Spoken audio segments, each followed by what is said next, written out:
আরজিকর হাসপাতালের প্রতিবাদীরা সাংবাদিক সম্মেলন করে জানালেন, আগামী 5ই সেপ্টেম্বর মহামান্য সুপ্রিম কোর্টে হবে গুরুত্বপূর্ণ শুনানি।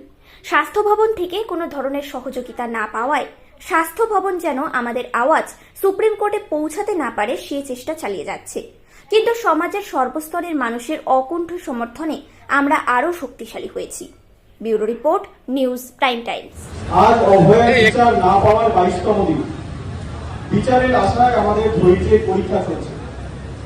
আগামী 5ই সেপ্টেম্বর মহামান্য সুপ্রিম কোর্টে পরবর্তী শুনানি। সেই শুনানিতে আমাদের ওয়েস্ট বেঙ্গল জুনিয়র ডক্টরস ফ্রন্টের তরফে প্রতিনিধিত্বের জন্য আমাদের এই সংগঠনের দ্রুত নথিভুক্তকরণ প্রয়োজনে আজ আমরা স্বাস্থ্য ভবনের দ্বারস্থ হই। কিন্তু দুর্ভাগ্যবশত এ ব্যাপারে তাদের থেকে আমরা কোনো সহযোগিতা পাইনি। এ থেকে আমাদের মনে হয়েছে যে স্বাস্থ্য ভবনও চায় না আমাদের বক্তব্য, আমাদের আওয়াজ সুপ্রিম কোর্ট অব্দি পৌঁছয়। কিন্তু এই আন্দোলন আজ যে রূপ ধারণ করেছে এবং যেভাবে সর্বস্তরের মানুষ এতে অংশ নিয়েছেন, তাতে আমাদের দৃঢ় বিশ্বাস আমাদের এই আওয়াজ সর্বোচ্চ বিচারালয়ে অব্দিও পৌঁছেছে। সমাজের সর্বস্তরের মানুষের সমর্থন পেয়ে বিচারের দাবিতে আজ আমরা আরো বেশি প্রস্তুত। এর পাশাপাশি Medinipur medical college, SSKM, Bardhaman medical college সহ বিভিন্ন মেডিকেল কলেজের ছাত্রছাত্রী, জুনিয়র ডাক্তাররা দীর্ঘদিন ধরে চলে আসা দুষ্টচক্রের ভয়ের রাজনীতি এবং দুর্নীতির বিরুদ্ধে আওয়াজ ওঠাচ্ছেন, অভিযোগ করছেন কর্তৃপক্ষের কাছে। এরপরেও এই অভিযোগকারীদের ভয় দেখানোর চেষ্টা চলছে থ্রেট কালচার, কিছুটা হলেও কর্তৃপক্ষের মদতে।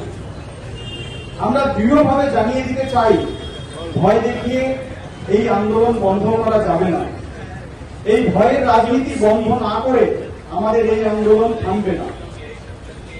আমাদের নির্দিষ্ট 5 দফা দাবির একটিও পূরণ হয়নি, তাই আমাদের কর্মবিরতি চলছে।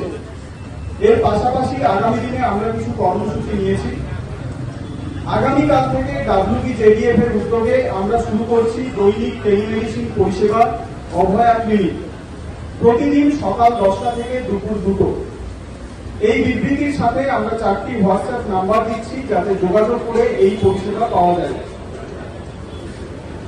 আগামী রবিবার সকাল 10টা থেকে 2টোয় আমরা বিভিন্ন মেডিকেল কলেজ সংলগ্ন এলাকায় কিছু স্বাস্থ্য শিবির অভয়া ক্লিনিক নামে আয়োজন করছি।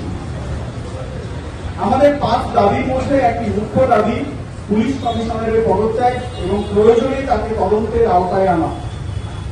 এই দাবিকে সামনে রেখে আগামী 2রা সেপ্টেম্বর সোমবার আমরা ওয়েস্ট বেঙ্গল জুনিয়র ডক্টরস ফ্রন্টের তরফ থেকে লালবাজার অভিযানের আহ্বান দিচ্ছি। সর্বস্তরের মানুষের কাছে আমরা আহ্বান করছি আমাদের এই অভিযানে যোগদান করতে। দীর্ঘদিন ধরে তদন্তের কোনো অগ্রগতি না দেখে আমাদের মনে হয়েছে আমরা অবিচারের অন্ধকারে ডুবে আছি।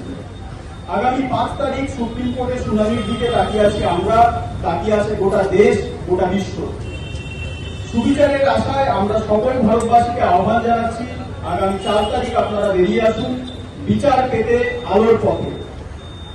ওই দিন বুধবার রাত 9টা থেকে 10টা অবধি ঘরের আলো বন্ধ করে মোমবাতি বা প্রদীপ নিয়ে বাইরে আসুন, মানববন্ধন করুন এবং অভয়ার ন্যায় বিচারের দাবিতে আমাদের আন্দোলনের পাশে এসে দাঁড়ান।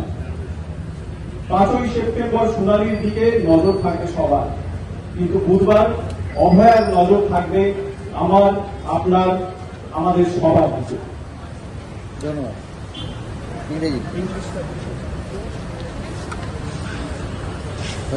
We call each and everyone in this country to switch off their house lights and come out.